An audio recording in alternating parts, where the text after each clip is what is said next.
che aspettano in Urdu, inshallah stessa tema, sabato, domenica faremo in Urdu, tempo è poco, ci sono certi fratelli che devono aggiungere il posto del lavoro.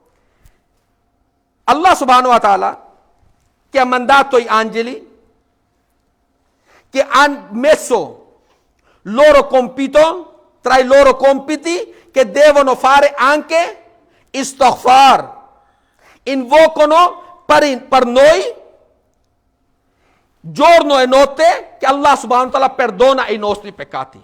Perdona i nostri peccati. Allah sua rahma, la sua conoscenza su ogni cosa. Cosa vuol dire la sua rahma e la sua conoscenza? La sua scienza, il suo ilm.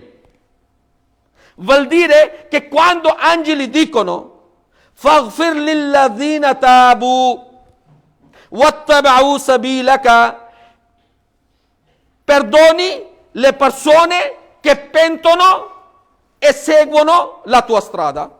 In Surah An-Nisa Allah subhanahu wa ta'ala dice che quelli che pentono walam yusirru ala ma fa'alu wa hum ya'lamun, che non insistono sulla loro opera dopo che hanno capito che la opera era sbagliata. Che opera era sbagliata. Quando uno pente del suo peccato o dice qualcosa e non segue, porta la rabbia di Allah subhanahu wa ta'ala doppiato. Allah subhanahu wa ta'ala rabbia più con la persona che dice una cosa e non segue.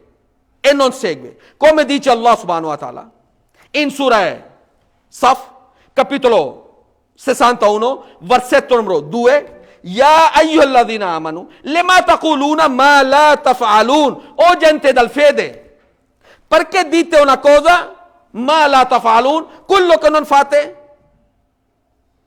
Kabura maqtan inda Allahi an taqulu ma la taf'alun.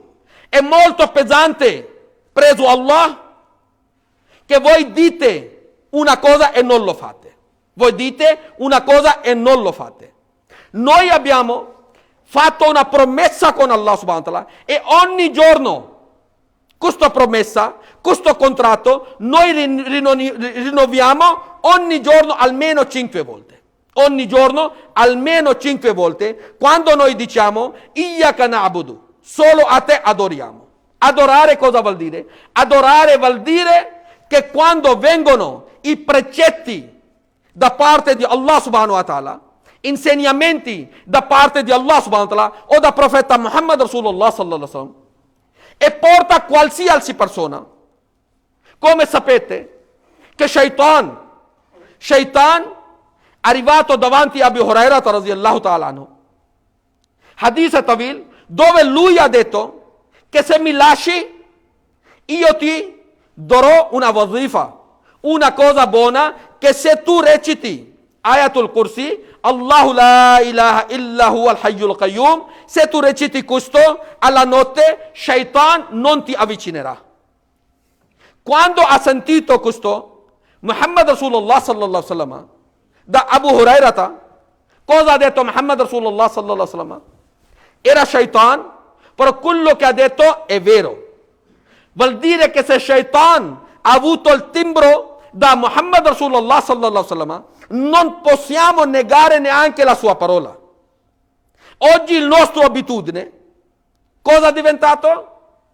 Il sheikh grande ha detto, il gruppo del shuyukh hanno detto, ma cosa hanno detto? Cosa hanno detto? Non andiamo a verificare.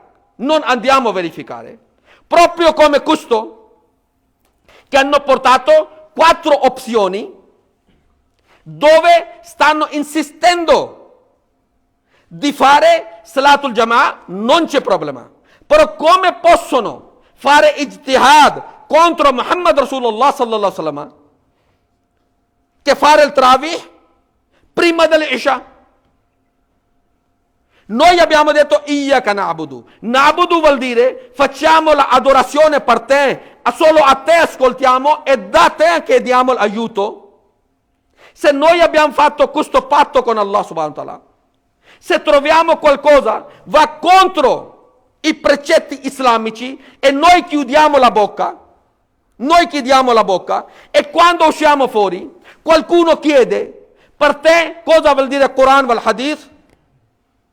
Anche la mia testa sacrifico per Quran e Hadith, però non vado contro la parola del mio Sheikh. Questo che è il nostro comportamento. Questo è il nostro comportamento.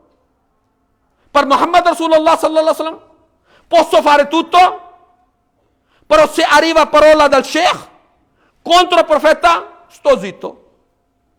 Perché qua cosa sveglia? Sveglia l'anima che Shaitan ha lavorato, che dobbiamo fare ittihad bene al muslimin se anche va contro i precetti islamici. Non c'è ittihad bene al muslimin se viene qualcosa fuori dai precetti islamici e qualcuno insiste, il nostro dovere di indicare la persona anche con il nome, che questa persona ha portato questo nuovo precetto che va contro Allah e il suo messaggero, lui deve togliere e deve dire che ho sbagliato, se no deve dare una prova, perché sta arrivando il mese del Ramadan, un mese sacro, dove noi aspettiamo di raccogliere i benefici da Allah subhanahu wa ta'ala. Angeli stanno alzando le mani, angeli stanno invocando per noi, e se noi non muoviamo, non apriamo la bocca contro chi alza la voce verso Muhammad Rasulullah sallallahu alaihi wasallam, e Allah subhanahu wa ta'ala ha ordinato in Surah Hujurat, capitolo 49, versetto numero 1 e il secondo: Ya ayyuhalladhina amanu, o gente del fede, la tuqaddimu bayna yaday Allahi wa rasuli, o gente del fede, non superate, non andate oltre Allah e suo messaggero. Poi il secondo versetto dice: Ya ayyuhalladhina amanu la tarfa'u aswatakum fawqa sawti nabi, o gente del fede, non alzate la vostra voce, non fate superare la vostra voce. Voce non vuol dire quello che esce dalla nostra bocca, alto e basso, come aveva capito male un sahabi. Dopo Muhammad Rasulullah sallallahu alaihi wasallam ha spiegato che non vuol dire che tua voce è alto, tono è alto, non è tono, non è voce. Ya ayyuhalladhina amanu la tarfa'u aswatakum fawqa sawti nabi, vuol dire che quando viene qualcosa da profeta Muhammad Rasulullah sallallahu alaihi wasallam, noi non dobbiamo portare la nostra voce sopra la voce di profeta Muhammad Rasulullah sallallahu alaihi wasallam. Wattaqullah. Allah dice diverse parti che temete da Allah. فَلْيَحْذَرِ الَّذِينَ يُخَالِفُونَ عَنْ أَمْرِهِ, devono avere la paura quelli che fanno contro l'amr, il hukam, ordine di profeta Muhammad Rasulullah sallallahu alaihi wasallam, an tusibahum fitnatun, che aggiunge a loro una tentazione, au yusibahum adhabun alim, o aggiunge a loro un castigo doloroso. Chiediamo da Allah subhanahu wa ta'ala: Rabbana la tuzigh qulubana ba'da idh hadaytana wa hab lana min ladunka rahma innaka antal wahhab. Rabbana la tu'akhidhna in nasina aw akhtana. Rabbana wa la tahmil alayna isran kama hamaltahu ala alladhina min qablina. Rabbana wa la tuhammilna ma la taqata lana bih wa'fu anna waghfir lana warhamna anta maulana fansurna ala alqawmil kafirin. أقول قولي هذا واستغفر الله لي ولكم. أقم الصلاة.